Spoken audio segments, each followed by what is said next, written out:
Welcome to the Shibboleth Journey lesson number 7. We're going to continue our discussion where we're talking all things nutrition, macro, micro, phyto, trying to give you a well-rounded education so you can see why we taught what we taught in Fast Track.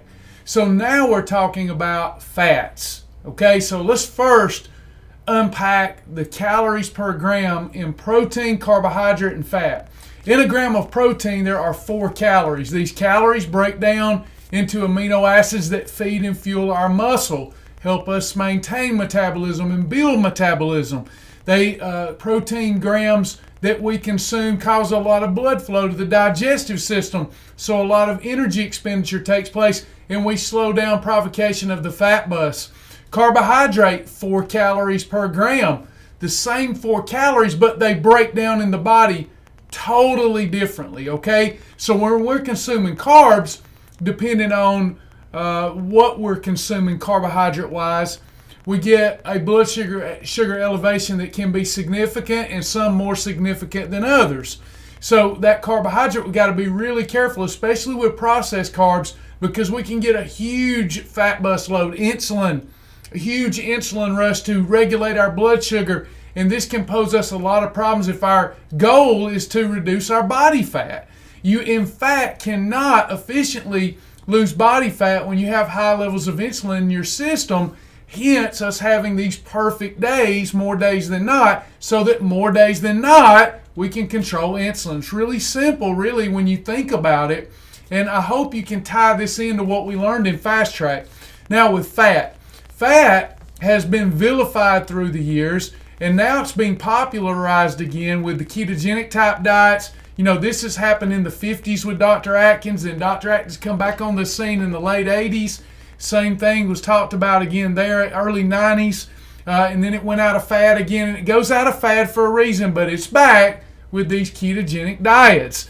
There's nothing wrong with a ketogenic diet, a high-fat diet, when we need to lose weight. We can lose weight very rapidly with a ketogenic diet.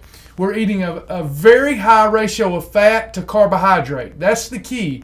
That fat ratio to carbohydrate. So it's a mostly high-fat diet that will allow us in the early stages to lose a lot of fat, but also to lose a lot of muscle. And then long-term, it's my belief that it can destroy gut health. So be very careful with a ketogenic diet, especially if you can't live it for the rest of your life. That is the real problem with a ketogenic diet. Because not only are you getting rid of excess fat, you are diminishing your heart's capacity to do what it needs to do, and you're shrinking very rapidly. But what happens if you gain the weight back because you can't stick to a ketogenic diet? Now your heart has lost a lot of function and strength. So not good to do long term. That's why we're not a proponent of it. But high-fat diets are back in fad. And it's because if used properly, they can leave you satiated and they can help you lose weight very rapidly. But in my estimation, over the long haul, leave you worse for wear. There are 9 calories in a gram of fat.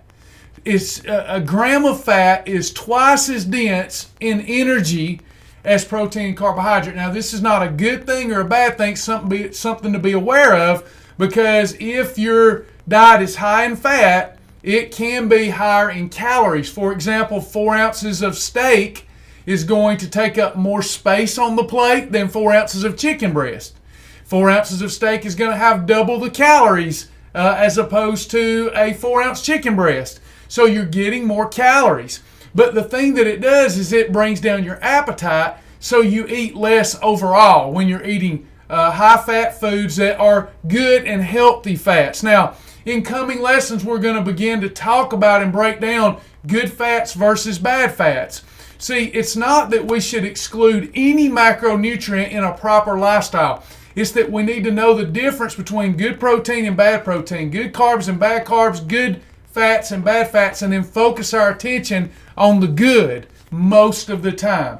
Now, we do account for those days where we're just not feeling it, or we want to eat for celebratory reasons or whatever, and we really go off the grid and we have bad fats, bad carbs. It's fine to do occasionally.